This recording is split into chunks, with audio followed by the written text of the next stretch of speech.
ओम श्री सद्गुरुदेव भगवान की जय।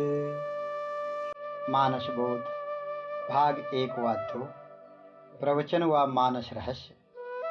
अनंत श्री विभूषित प्रातः स्मरणीय युगावतार पूज्यपाद स्वामी श्री सच्चिदानंद जी महाराज परमहंसाश्रम धारकुंडी के अमृतोपदेशों का एक अनूठा संकलन।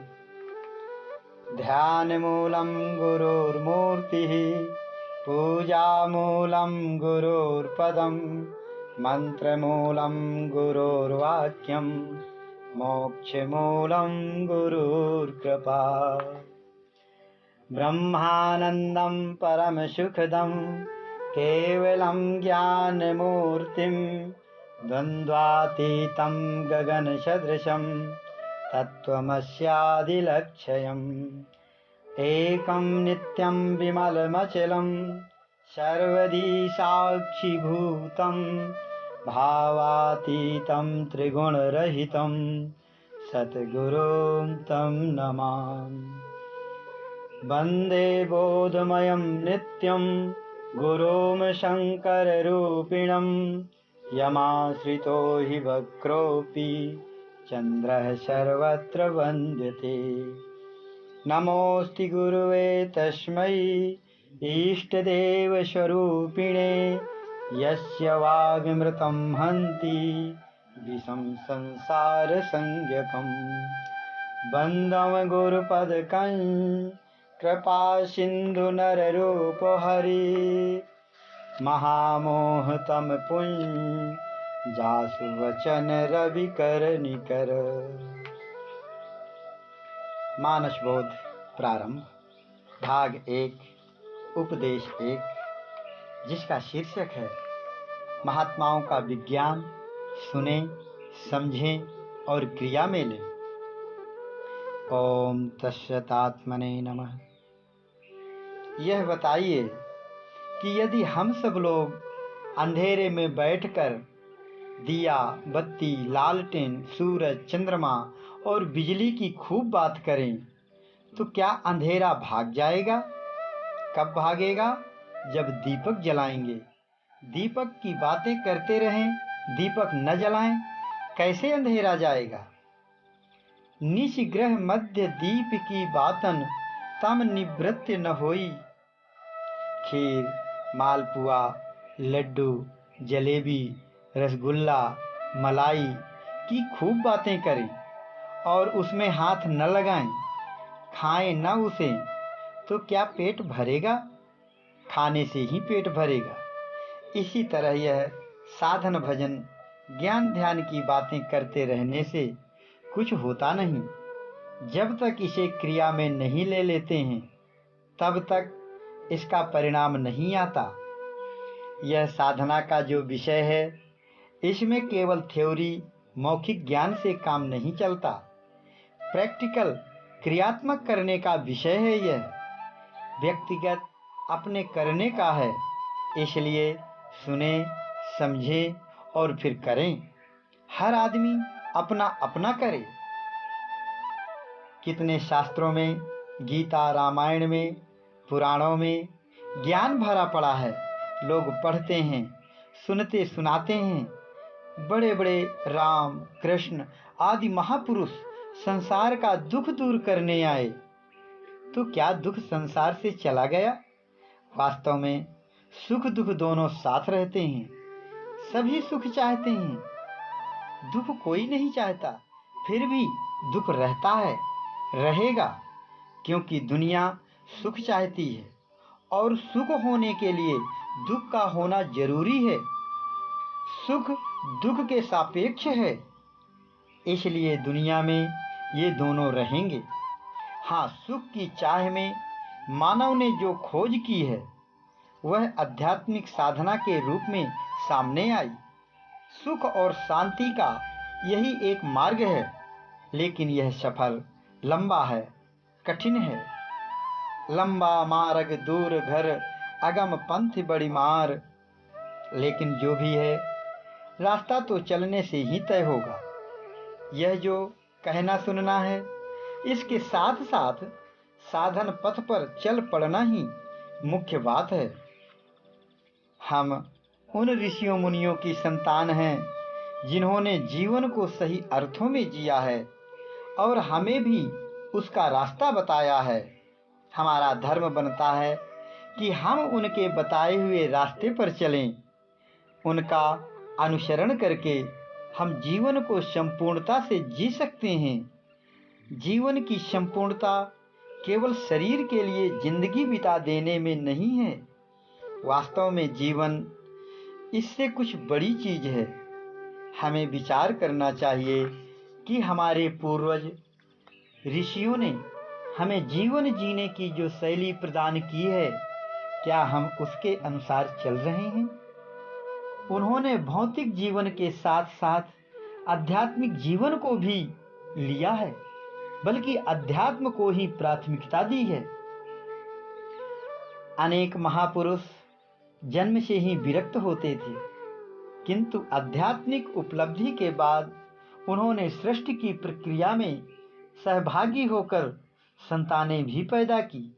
यही चित्रकूट में अत्रि जी माता अनसुईया के साथ रहे। तो हमें सबसे ज्यादा ध्यान इस बात पर देना होगा कि हम शरीर के लिए दिन भर नौकरी, व्यापार, धंधा करते रहते हैं, तो फिर आत्मा के लिए भी कुछ समय निकालें। हम अपने जीवन का अधिकांश उपयोग शरीर के लिए ही करते हैं। सवेरे से शाम तक, रातों दिन आदमी जो भी करता है, सब कुछ शरीर के लिए करता है। इसी के सुख को सुख और दुख को दुख मानता है। कुछ थोड़ा अपने मन के लिए भी कर लेता है, किंतु खाना, पीना, सोना, जागना, धंधा करना, सभी कुछ शरीर के लिए ही करता रहता है।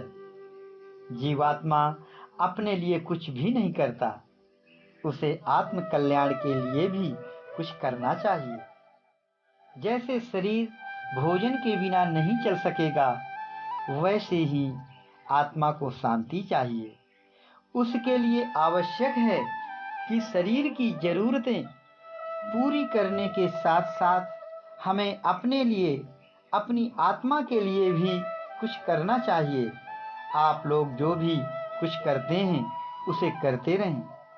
उसे शरीर के लिए, शरीर के संबंधियों के लिए करते रहें।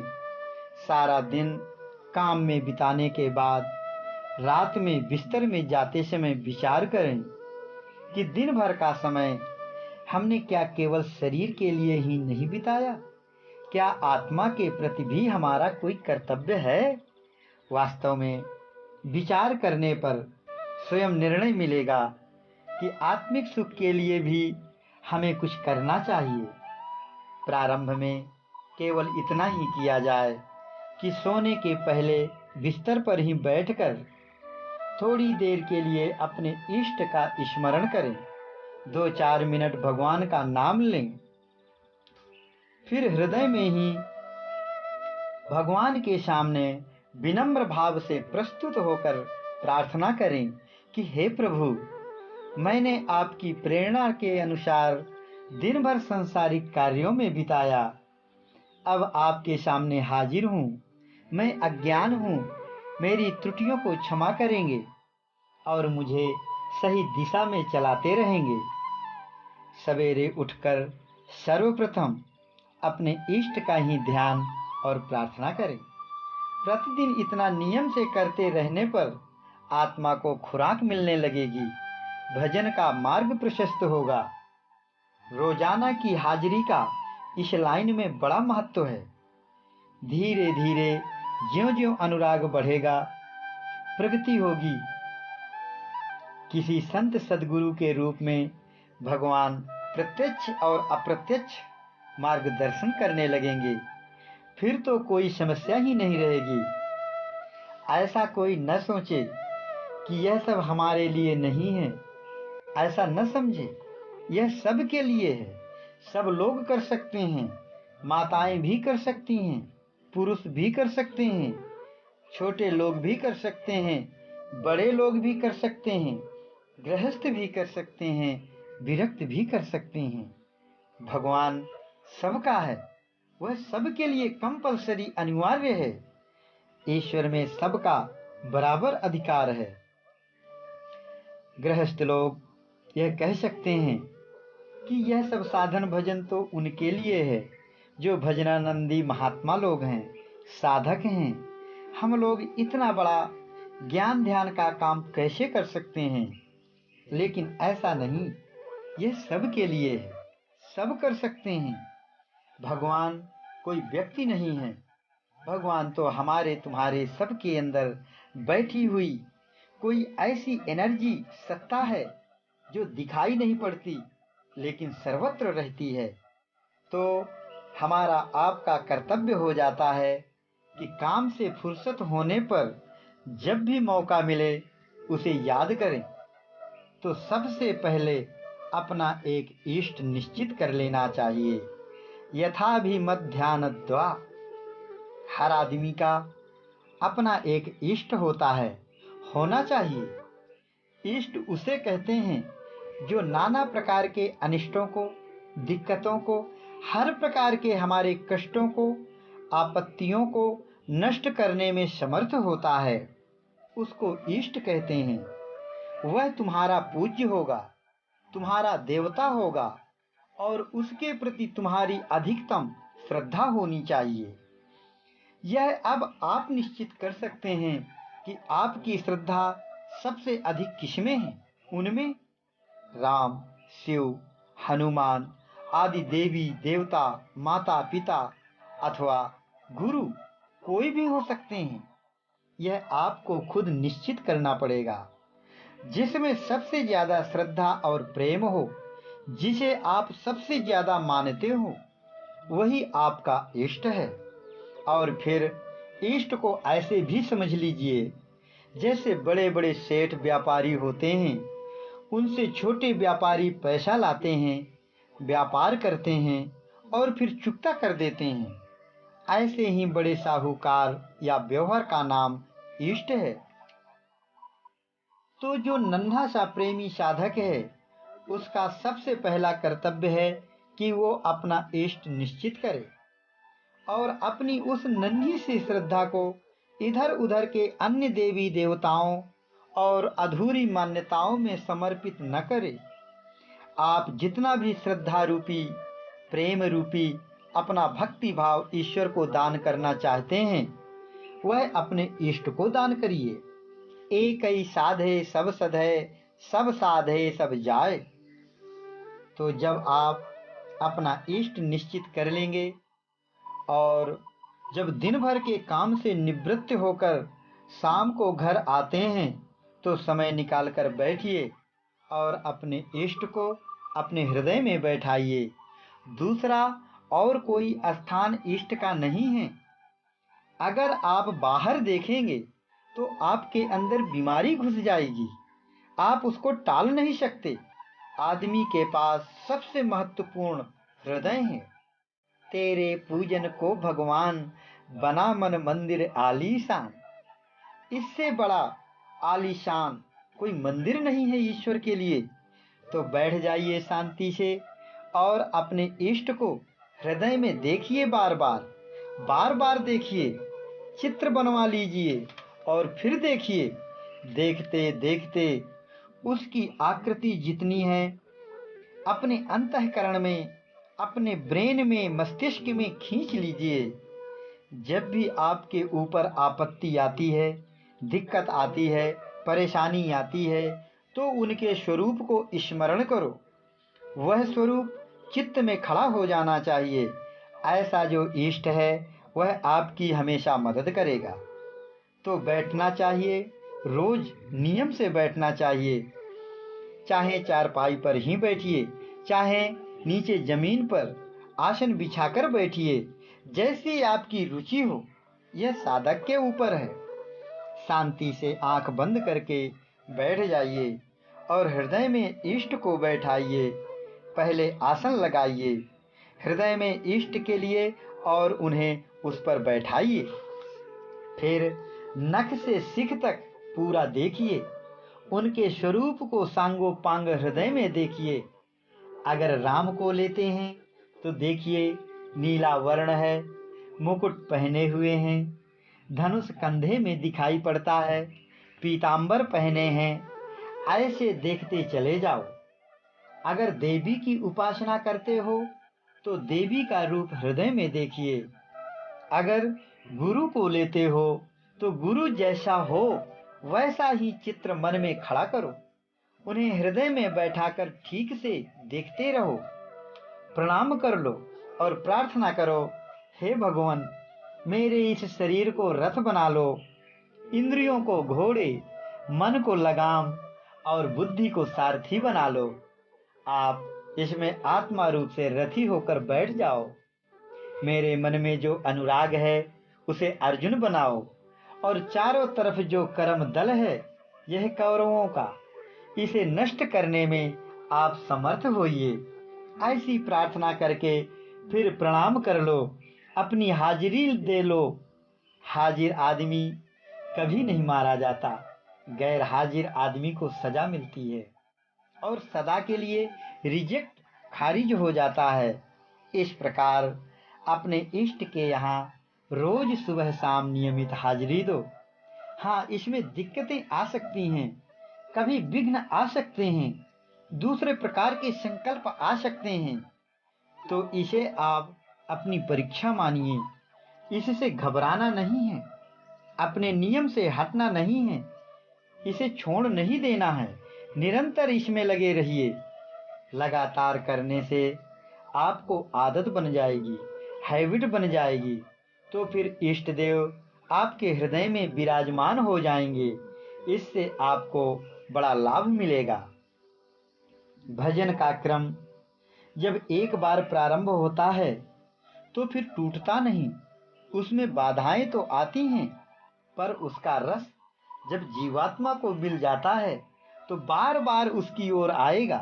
हाँ, इसमें साधक को सावधान और दृढ़ रहना चाहिए, क्योंकि माया के क्षेत्र से जब कोई भी ईश्वर के क्षेत्र में जाता है तो माया को यह अच्छा नहीं लगता। वह उसे अपनी ओर खींचने का प्रयत्न करती है। तरह तरह की बाधाएं, कष्ट या प्रलोभन उसे भजन के मार्ग से हटाने को आ खड़े होते हैं। ऐसे में साधक को भगवान से प्रार्थना करते रहना चाहिए और माया से भी हाथ जोड़कर कहे कि वह भी अनुकूल रहे। कभी कभी कठिन परीक्षा हो जाती है। यदि साधक सबको पार करता हुआ आगे बढ़ता गया तो लक्ष्य तक अवश्य पहुंच जाता है। हाँ, यह जरूरी है कि भजन साधन के रास्ते का ज्ञान भली भांति कर लिया जाए। इसके लिए संत सद्गुरु के पास जिज्ञासु भाव से जाना चाहिए। जो इस मार्ग पर चलकर लक्ष्य तक पहुंचा है वही बता पाएगा। इसलिए अगर सही बताने वाला मिल जाए तो इसे अपना अहोभाग्य मानना चाहिए। इस रास्ते में भटकाव की संभावना बहुत ज्यादा रहती है। हमारे शास्त्रों में, गीता रामायण में अध्यात्म ज्ञान भरपूर भरा है, लेकिन इसे बाहरी समाज की या समूह की चीज बना दिया गया है, जबकि अध्यात्म बिल्कुल एक व्यक्तिगत चीज है। साधना समूह में या मंडल में नहीं होती। एक आदमी अपने में साधना करके पूर्णता पाले तो फिर उससे प्रेरणा लेकर दूसरे भी करें, यह नियम है।